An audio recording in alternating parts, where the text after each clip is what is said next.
What's going on, everybody? Welcome back to the channel. For this is the review of the Cats versus Bombers in the AFLW. And the Cats, sadly and frustratingly, had another loss on the weekend, 2 in a row.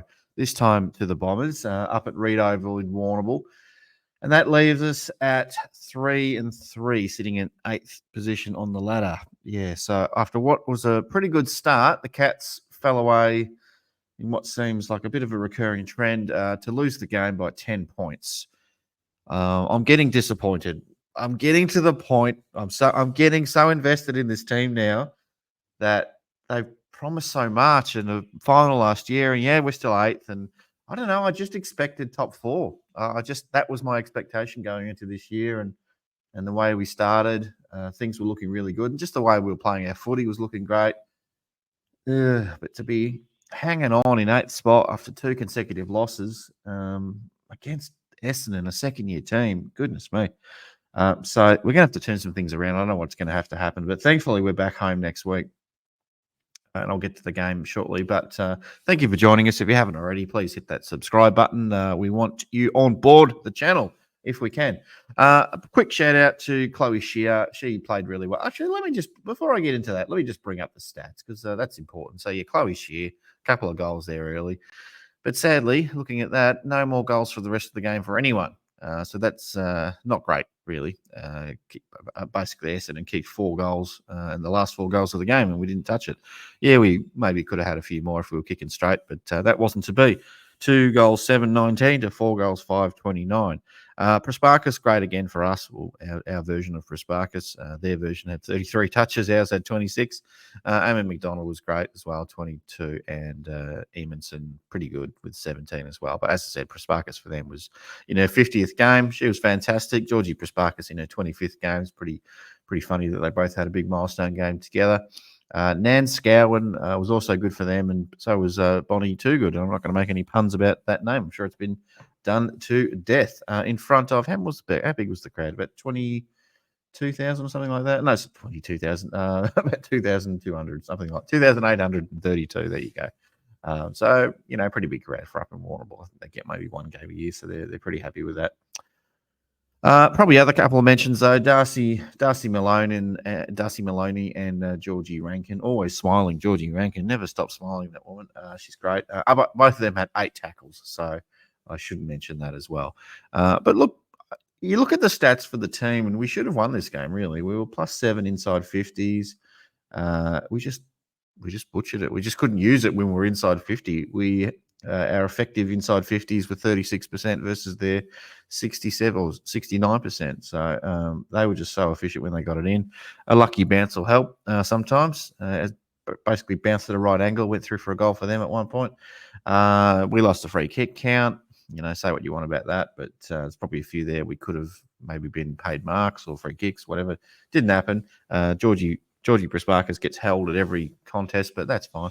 Just let that go. No dramas. Aaron Hall was killing it in the ruck. We were +28 in the hit-outs, so no issues there. +8 in the clearances. So a lot of these stats you're looking at thinking, goodness me, we should have won the game. If we were just a little bit more efficient inside 50, we'd win this game. The one stat that was a little bit alarming, though, was we were -20 in contested possession. So that's something to focus on. So, yeah, there's a little bit of work for the players, the coaches, the club to do in the next few days before we play next. But we're going to have to turn it around. And Freo, while I think they're below us on the ladder, they're not a pushover. So we're going to have to be on in that one. Some more of my thoughts. It was the lowest score of the season for us. We've been a pretty high-scoring team. I think we had a really good percentage at one stage, but to kick 19 points or a score of 19, it's not great. We didn't kick a goal since quarter time. Just terrible since quarter time. I'm grumpy because I love them, okay? I still support them, and I always will. But I'm a bit grumpy today or this week. I haven't got over it yet. Normally, I'd get over it pretty quickly, but yeah, I expected big things. I wanted, especially after the year the men had as well. I was hoping this would be the year for the women, and we had all the signs there. Yeah, a couple other things. Just we gave up a goal from a 50-metre penalty in the fourth quarter. That didn't help as well. As I said, all those stats and all these little moments they happen through the game. the parry miss from 30 metres out right in front in the fourth quarter as well. And as I said, some of the lucky bounces along the way. So there's just a few things that went wrong there. So apologies if you're hoping for a more positive sort of thing. I'm hoping I'll bring that next week when the Cats win against Freo. But anyway, speaking of the Freo game, it is Freo 13th versus Geelong 8th at Cardinia Park on Saturday afternoon, about 3:05, I think it is. So try and get along to that one. The last time we played Freo, we absolutely smashed them. We only let them kick 1 point for the game. We had 27 points, so we killed it. There's a bit of a percentage boost to that one. So we should, in theory, I think we've only beaten them once, but we should, in theory, get the job done at home. You'd like to think. Please get around the girls if you can. Let's get a crowd in excess of 4,000 there if we can, if that's possible. Maybe try and push it up to 5. It is a little bit harder when you come off two losses in a row to encourage the crowds to get there, but if you can, try and get along. Hopefully the weather's nice. So Saturday afternoon. The final month of the year, though, as I said, we've got Freo next week. There's 3 more games to come after that in a shortened 10-game season. Fortunately, we're not quite there where we can get a 16 or 20-game season yet. But so we've got Freo 13th, Collingwood 11th, Richmond 9th, and Hawthorn 15th. So on paper, or on my second monitor, it's looking pretty good, the run home. But will that result in 4 wins? Will we finish the year 7-3? I think more likely we'll probably win 3 of the 4. I think we'll drop another one that we shouldn't drop.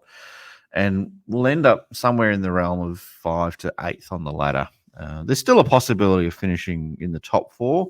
I just don't think we're in the same league or category as those top 4 sides, though, at this stage. Maybe that'll come next year or the year after. I just don't think we're quite there yet, just seeing some of the games we played against those really good teams. So anyway, what were your thoughts on the game? Let me know in the comments below. And as always, stay Geelong strong and go Cats. Take care, everyone. Bye.